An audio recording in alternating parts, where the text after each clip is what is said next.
ഞാനൊരു ഡിഗ്രി സ്റ്റുഡൻ്റാണ്. കൂടെ പഠിക്കുന്ന ഒരാളുമായിട്ട് പ്രണയം ഉണ്ടായിരുന്നു. അവനെ തന്നെ വിവാഹം കഴിക്കുള്ളൂ എന്നൊക്കെ ഞാൻ വാക്ക് കൊടുത്തിരുന്നു. വീട്ടുകാർക്കൊന്നും അത് ഇഷ്ടമല്ല. പക്ഷെ എന്നാലും ഞാനത് അങ്ങനെ തന്നെ തുടർന്നിരുന്നു. എന്നാൽ പിന്നീട് എനിക്ക് ഇത് തെറ്റാണെന്ന് മനസ്സിലാക്കി ഞാൻ വലിയ തെറ്റാണ് എന്ന് ചെയ്യുന്നതൊക്കെ തിരിച്ചറിഞ്ഞു. അതിന്ന് പിന്മാറിയിട്ടുണ്ട്. പക്ഷെ ഇപ്പോൾ അവർക്ക് മനസ്സിലുള്ളൊരു പേടി, വേറെ കല്യാണങ്ങളൊക്കെ വരുന്നു. ആ കല്യാണങ്ങളൊക്കെ വരുന്ന സമയത്ത് ഞാൻ വാക്ക് കൊടുത്താണല്ലോ, അവൻ്റെ ഫ്രണ്ട്സ് ഒക്കെ കൂട്ടിയിട്ട് പോകാൻ എന്തെങ്കിലുമൊക്കെ ചെയ്യുമോ എന്നെനിക്കൊരു പേടിയുണ്ട് എന്നാണ്. അതെ അതെ, ഇതെന്താ പറയുക, ഈ പ്രേമം എന്നുള്ളത് വളരെ ഡേഞ്ചറാണെന്ന് നമ്മൾ പറയണത് അതുകൊണ്ടാണ്. അതെ, അത് പലപ്പോഴും ആളുകൾ അത്ര ഉൾക്കൊള്ളില്ല. അതിലേറ്റവും അപകടാവസ്ഥ ഇതാണ്. കാരണം പ്രേമം എന്തായിരുന്നാലും നമുക്ക് ഒരു വിവാഹത്തിലും പൂർത്തീകരണത്തിലും എത്തുമെന്ന് ഉറപ്പിച്ച് പറയാൻ പറ്റൂല. അതെ, കാരണം ഒരു സാഹചര്യവും പരിഗണിക്കാതെ രണ്ടാളുകൾ ഉണ്ടാകുന്ന കണക്ഷനാണത്. ആ ബന്ധം മുന്നോട്ട് കൊണ്ടുപോകാൻ പറ്റുമോ എന്ന ഒരു പരിശോധനയും നടത്താതെ തികച്ചും വ്യത്യസ്തമായ സാഹചര്യം, ചിലപ്പോൾ മതം വരെ വ്യത്യസ്തമായ, അങ്ങനെയുള്ള രണ്ടാളുകൾ ഒരുമിച്ച് കൂടുമ്പോൾ അവൾക്ക് മുന്നോട്ട് പോകാൻ കഴിയാതെ വരും. സ്വാഭാവികമായും പ്രണയം അവസാനിപ്പിക്കേണ്ടി വരും.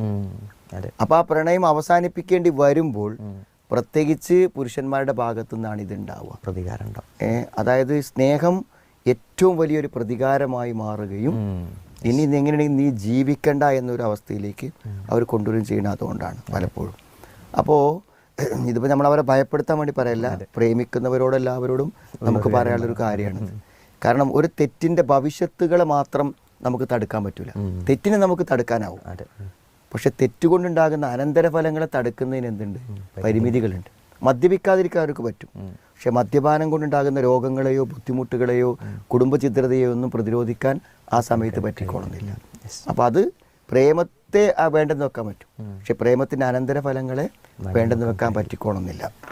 അപ്പം ഇനി അവർക്ക് ചെയ്യാൻ പറ്റിയൊരു കാര്യം എന്താണെന്ന് വിചാരിച്ചാൽ, ഒരു തെറ്റ് പറ്റി, അപ്പം അതിന് മടങ്ങാണല്ലോ.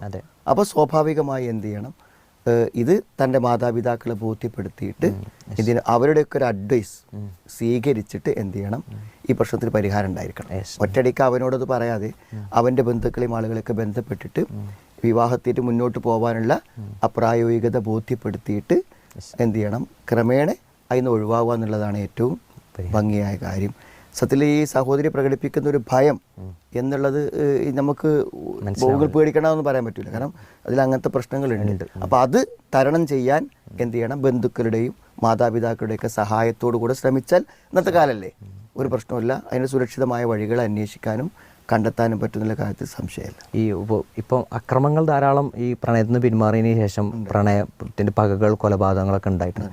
അതുപോലെ തന്നെ ഈ സോഷ്യൽ മീഡിയയിൽ ഇവരുടെ ചിത്രങ്ങളോ അല്ലെങ്കിൽ സംഭാഷണങ്ങളോ ഒക്കെ പങ്കുവെക്കുക, കൂട്ടുകാരോടൊക്കെ പറയാം, അങ്ങനത്തെ സാധ്യതകളും ഉണ്ടല്ലോ. അതെ അതെ ഉണ്ട്. മാത്രമല്ല നമ്മുടെ ഫോട്ടോസോ കാര്യങ്ങളൊക്കെ അവരുടെ കയ്യിലുണ്ടെങ്കിൽ അതൊക്കെ വെച്ച് ബ്ലാക്ക് മെയിൽ ചെയ്യും, നമ്മളെ അപമാനിക്കും. ഇനി വേറെ വിവാഹം കഴിയുമ്പോൾ ചിലപ്പോൾ എന്ത് ചെയ്യും, ഈ ഫോട്ടോസൊക്കെ ആ ഹസ്ബൻഡിനെ അവർ ഷെയർ ചെയ്യും, അങ്ങനെയൊക്കെ. അപ്പോൾ അതൊക്കെ എന്താ വെച്ചാൽ അതിനൊക്കെയുള്ള പ്രതിരോധം എന്താ വെച്ചാൽ, വിവാഹം കഴിക്കുന്നതോട് പറയാം, ഇങ്ങനെ മുന്നൊരു അബദ്ധം പറ്റിപ്പോയിരുന്നു, അതിന് പൂർണ്ണമായും പിൻവാങ്ങിയിട്ടാണ് ഒരു നല്ല വിവാഹത്തേക്ക് വന്നത്.